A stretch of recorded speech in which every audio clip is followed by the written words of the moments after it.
आज हम आपको बताने वाले हैं कि कैसे आप हर काम में ध्यान लगा सकते हो। क्या आपने कभी सोचा है कि हर एक कदम जो हम उठाते हैं वह हमारे लिए एक नई जिंदगी की शुरुआत होती है। आज हम सभी उस सफर की शुरुआत करेंगे जिसमें हर काम में ध्यान लगाओ और आगे बढ़ने का मंत्र है। हमें एक सही दिशा दिखाता है और इस मंत्र के पीछे छुपी एक ताकत है जो हमें हर कार्य करने में हर एक लम्हे को नई दिशा देती है। जब हम अपने कामों को ध्यान से करते हैं तब हम अपने इरादों को साकार करते हैं और नई मंजिलों की तरफ बढ़ते हैं। आज हम सीखेंगे कैसे ध्यान से काम करके हम अपने सपनों को हकीकत में बदल सकते हैं, कैसे हर कदम एक नए सफर की शुरुआत बन सकता है। तो चलिए आज हम इस मंत्र के साथ मिलकर नई जिंदगी की शुरुआत करते हैं जिसमें हर कदम एक नई कहानी का आरंभ करता है। दोस्तों, बहुत समय पहले की बात है। एक राज्य में एक महान राजा रहता था। राजा अपने रोज के कामों से परेशान रहने लगता। राजा का किसी भी काम में मन नहीं लगता था। तब एक दिन राजा को उसके मंत्री ने बताया कि उसके राज्य में एक बुद्ध रहता है। मंत्रियों ने राजा को बताया कि बुद्ध के एक एक शब्द में जीवन का सत्य छुपा है। उनके जैसा महान व्यक्ति दूर दूर तक नहीं है।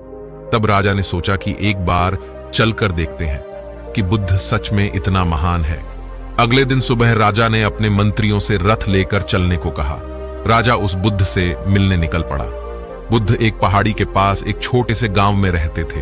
रास्ता बहुत लंबा था। बीच रास्ते में पता किया तो लोगों ने भी बुद्ध की तारीफ की। राजा ने सोचा कि सच में कोई बुद्धिजीवी पढ़ा लिखा व्यक्ति होगा।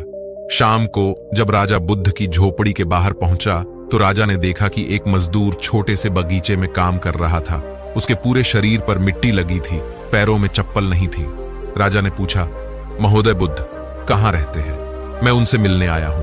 उस बागवान ने कहा, श्रीमान आप अंदर बैठिए, मैं अभी बुद्ध को बुलाता हूं। राजा झोपड़ी के अंदर बैठकर बुद्ध की प्रतीक्षा करने लगा। थोड़ी देर में बुद्ध ने झोपड़ी में आकर नमस्कार किया। राजा ने हैरान होकर कहा, अरे आप तो वही बागवान है जो बाहर थे। बुद्ध ने कहा, जी राजा कसूर, माफ करें, मैं छोटा सा काम कर रहा था। मैं ही बागवान हूं और मैं ही बुद्ध हूं। बुद्ध ने राजा से कहा, आपके आने का कारण बताएं। राजा ने कहा, मैंने सुना है कि आप जैसा साधारण व्यक्ति राज्य में दूसरा कोई नहीं है, तो मैं आपसे मिलने चला आया। मैं आपसे आत्मज्ञान पर उपदेश चाहता हूं, लेकिन मुझे माफ कीजिए। मैं देख रहा हूं कि आपके पास ना कोई किताब है, ना किसी कला के संकेत दिख रहे हैं, लेकिन फिर भी आप बहुत शांत दिख रहे हैं। राजा ने बुद्ध से कहा, क्या मुझे आप अपना सीक्रेट बता सकते हैं? बुद्ध ने मुस्कुराकर कहा, सुबह का समय ठीक रहेगा। कल सुबह होने से पहले आप मुझसे मिलने आ जाना। यह कहकर बुद्ध ध्यान में मौन हो गए। राजा वापस अपने महल लौट आया। उस रात राजा को नींद नहीं आई।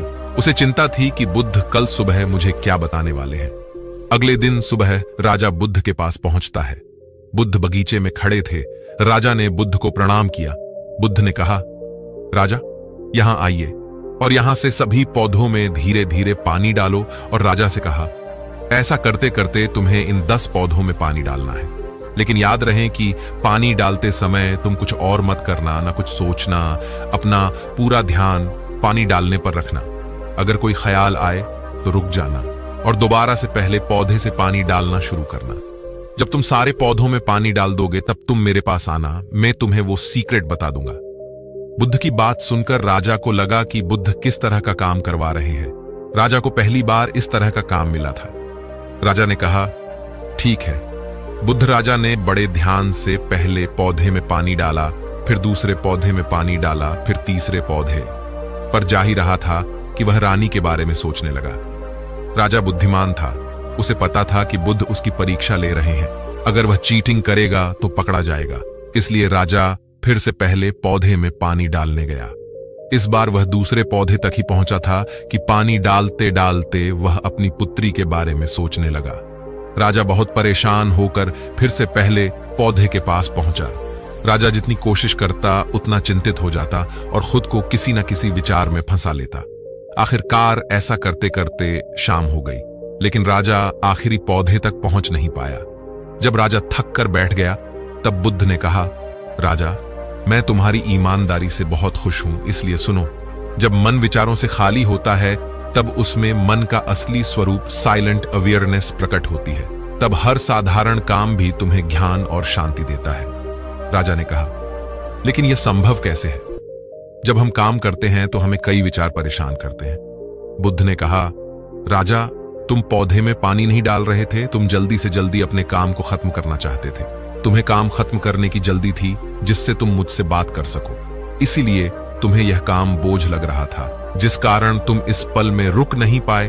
अगर तुम इस फल की कीमत समझकर केवल पौधे और पानी पर ध्यान देते तो तुम्हें कोई विचार परेशान नहीं करते। राजा ने कहा, यह सब तो मैं समझ रहा हूं, लेकिन इस पल में रहना बहुत कठिन है। क्या मुझे इसके लिए अकेले रहकर तपस्या करनी पड़ेगी? बुद्ध कहते हैं कि शांत मन तो पहले से ही मौजूद होता है। इसके लिए कहीं जंगल जाने की जरूरत नहीं है। सबसे पहले अपनी सांस पर ध्यान देना सीखो, तब आपको पता चलेगा कि शांति तो सांस के साथ ही बनी हुई है। उसके बाद काम करते करते सांस पर ध्यान बनाए रखो। आप बोलते चलते सोचते हुए भी अपनी सांस पर ध्यान दे सकते हो। जब आप ऐसा करते हो तो बिखरा हुआ मन सिमटने लगता है और एकाग्र ऑन पॉइंट हो जाता है। ऑन पॉइंट माइंड से जब कोई काम किया जाता है तो उस मन में केवल वही काम रिफ्लेक्ट होता है और कोई विचार उत्पन्न नहीं होते हैं। जब ऐसा होता है तो कर्ता और कर्म एक हो जाते हैं और साइलेंट अवेयरनेस जो पहले से बनी हुई थी वह प्रकट हो जाती है। तुम इसे आत्मज्ञान आनंद परसेंट मूवमेंट, इसे जो चाहे नाम दो, यह आसानी से प्राप्त हो जाती है। राजा ने कहा, बुद्ध जो कहते हैं कि जो मन मुश्किल को रिजेक्ट नहीं करता, जो मन परेशानी से दूर नहीं भागता है, केवल सचेत रहता है, वह मन हर परेशानी को पार कर जाता है। दोस्तों, कभी काम को बोझ मानकर जल्दी जल्दी खत्म करने की कोशिश मत करो, क्योंकि इससे तनाव पैदा होता है। आप यहां नहीं बल्कि कहीं और होना चाहते हो। तनाव के कारण मन में विचार हावी होने लगते हैं, जिससे इरिटेशन होती है और हर काम जो परसेंट मूवमेंट का दरवाजा था वह सच में बोझ लगने लगता है। इसकी जगह काम शुरू करने से पहले अपना ध्यान सांस पर ले आओ और फिर काम के दौरान भी ऐसा करो।